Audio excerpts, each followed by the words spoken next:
It wasn't exactly pretty, but it was pretty gutsy.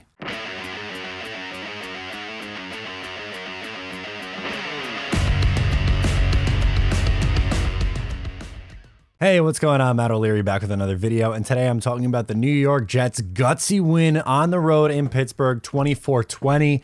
Before we get started today, just want to mention you can follow on social media at Matt O'Leary NY, and if you haven't already, please make sure to check out the Just Jets podcast. Call in with your reaction. We record on Tuesdays.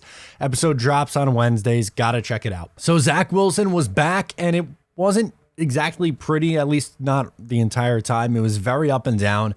He was rocky. There were some really good things. There were some really bad things, but let's dive into this one. The Jets the Jets win the coin toss and elect not to receive.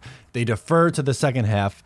And what we initially see is, at least what I thought, Mitch Trubisky comes in, and they were really thriving with Pat Freiermuth early on in this game. And then they kind of got away from it. I'm not quite sure why, but he was getting them up, carving up the safety in the linebacker spot. CJ Mosley in coverage. Not very good today, but the Jets D would end up settling down, and they would force a punt after a brief drive. They picked up a couple of first downs, got to about almost midfield. It wasn't like any of this long sustained drive, but it wasn't like a quick 3-and-out. But the Pittsburgh Steelers punt, and then we get our first surprise. So we know Zach Wilson's going to come in and play, but Elijah Vera Tucker got the start at left tackle, which was extremely surprising. So if you remember, last year, left guard, offseason, moved to right guard. Then 3 weeks into the year, moved to left tackle. And it wasn't exactly pretty. There were some rough moments for him, including a couple of pressures. But I just appreciate him for his versatility, because the Jets could not start Connor McDermott at left tackle. He would unfortunately have to come in the game at right tackle. More on that later. And he was, well, as you might assume, abysmal. But the Jets would go 3-and-out, try to do a couple of runs, completed pass from Zach Wilson, but then the Jets would end up punt because it was short of the stick. LaMarcus Joyner interception. How about that?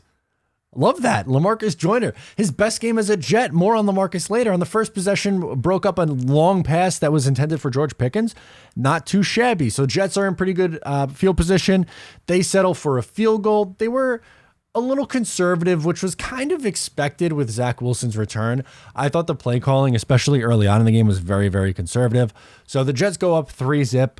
Then on the next possession, Steelers offense doesn't do a damn thing. The two guys that really, really stood out to me here, Kwan Alexander, who got a lot more playing time today with Quincy Williams out, and Michael Carter II, who had a huge play, really nice tackle, which would force a punt. Jets drive a little bit. They're moving the ball down the field, a little mix and match, which is great. Elijah Moore, big third down conversion. Go figure, Elijah Moore. Did he have a monster day? No touchdown for him either, but he looked much more involved today.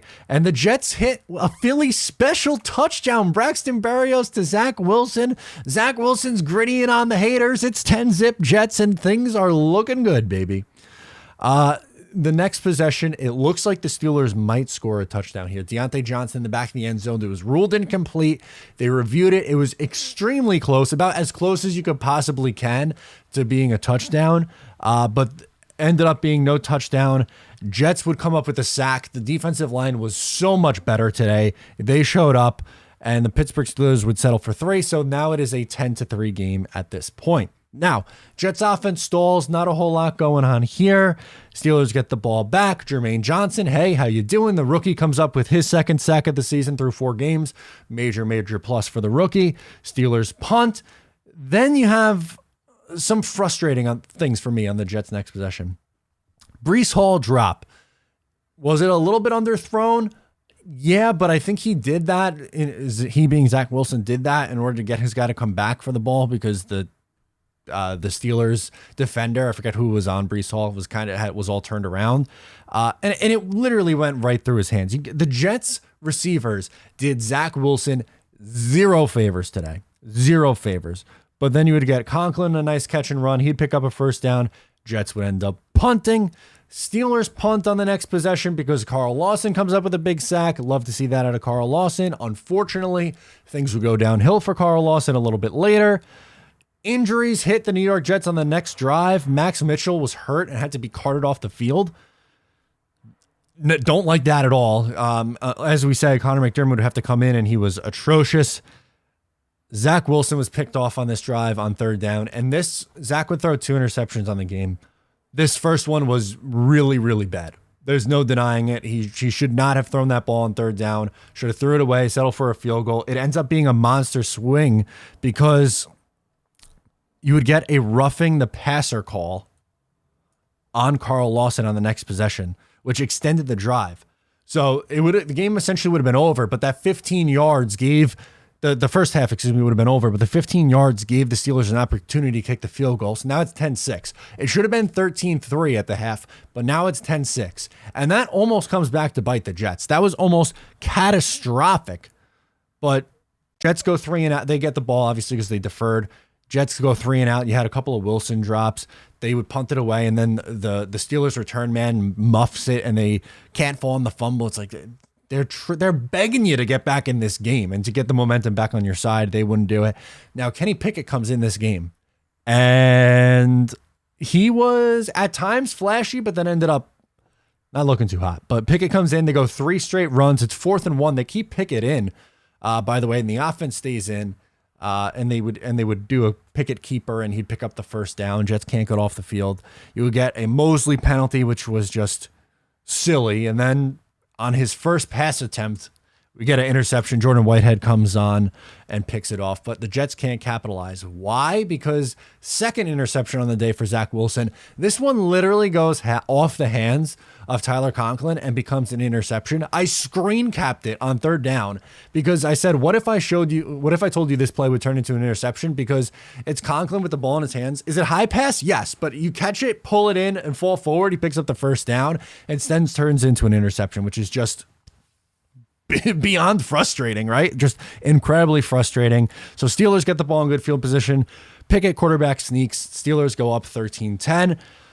Jets next possession, guess who? Connor McDermott with a costly penalty on 3rd and 5, then becomes 3rd and long. Jets can't convert, so they would have to punt. Steelers begin to drive. Pickett hits Freiermuth inside the 5 on a beautiful throw. Quinnen Williams was screaming up the middle. Quinnen had a really, really damn good day. He's going to get paid. He has played really great through the first 4 games, and then Pickett would pick up another touchdown run. So now it is 20-10 at this point. A game you were up 10-zip, feeling great. Now you're down by 10, but the Jets, all right, they start to do some things. Big play from Zach Wilson to Garrett Wilson. Hopefully see more of that this year. Zach to Corey Davis on 4th down, extends the drive. Gutsy drive here. Breece Hall runs it up to the 1. And you get a couple of annoying things happen. They almost shoot themselves in the foot. Michael Carter false start. Connor McDermott, second penalty of the day. But finally, Zach Wilson on 3rd down comes up huge again. Finds Corey Davis into the end zone. 20-17. Steelers get the ball again. This time it's Michael Carter who comes up with the interception. Sauce Gardner comes up and causes a deflection. It pops up in the air. Michael Carter comes up, makes a monster play. He was great today. Jets get the ball. Wilson finds Corey Davis for a first down. It's a 2-minute warning. 3rd and 6. Wilson finds Conklin to extend the drive. They keep moving. Big play to Corey Davis. Hall runs it inside the 5. And then another Hall run. Looks like he gets to the 1 and fumbles. But instead, what really happened after review, he gets to the 1, reaches over, breaks the plane, and the Jets get in the end zone. It's touchdown Jets 24-20. On that last drive, mind you, and I know we'll go through the numbers. They weren't exactly pretty. It wasn't a great Zach Wilson day. I'm not going to sit here and spin it for you. But on that final drive specifically, and then in the second half in general, we saw a gutsy Zach Wilson performance. He was 5 of 5 for 57 yards on that final drive. Big stuff. That's big stuff. Obviously, they're up 24-20. It's desperation mode in the final seconds. Pickett throws up another bomb. Hail Mary at the end of the game. LaMarcus Joyner comes down with his second pick on the day. Ball game over. That's it. Finito. Zach Wilson ends up finishing 18 of 36. Not great, obviously. That's just a 50% completion percentage. 252 yards, 1 touchdown, 2 picks, a receiving touchdown. The first pick, again, there is no denying that it was an abysmal play. Cannot have that happen. You have to be smarter than that. Second one legitimately went off of Tyler Conklin's hands on 3rd down. I don't know what you could possibly do on that one. That was just pitiful. Brees Hall was solid, 17 carries, 66 yards, and a touchdown. Love that. Michael Carter really wasn't himself today. He did not have a normal good day. Jets had 4 interceptions on the day, turned the ball over 4 times. They're allowed to do that. I haven't seen the Jets do that in ages.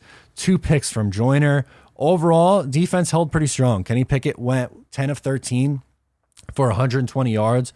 No touchdowns, 3 picks. Mitch Trubisky was just 7 of 13, 84 yards and a pick. Najee Harris ran for 74 yards on 18 carries, so 4.1 yards per carry. Okay, not phenomenal day. Pickens was good, had 6 catches, 102 yards. Freiermuth good, obviously, 7 catches, 85 yards. But, I mean, you had Corey Davis, 5 catches, 74 and a touchdown. Elijah Moore, 3 for 53. Conklin, 3 for 52. Wilson, 2 for 41. But overall, I thought it was an extremely gutsy performance for this team. It wasn't pretty, but the Jets find themselves at 2-2 through the first 4 games, which is really all you could ask for. Now it's time to take care of business, from what's in front of you. Obviously, the Miami Dolphins look like a really, really good football team, but they might be without their quarterback, Tua Tagovailoa, who suffered a brutal injury on Thursday. He might be going up against another backup quarterback. Take advantage. There is no reason that you can't potentially take advantage here, but a win is a win. Wasn't exactly pretty, but the Jets are sitting at 2-2 through the first 4 weeks, and that is a hell of a lot better than the 0-4s that we've been used to, or the 1-3, which it looked like the Jets were going. But 2-2, Zach Wilson is back. Gutsy second half performance. Sound off in the comments below what you thought of today's game. I'm Matt O'Leary. Subscribe, thumbs up, share with a friend. Talk to you next time, baby.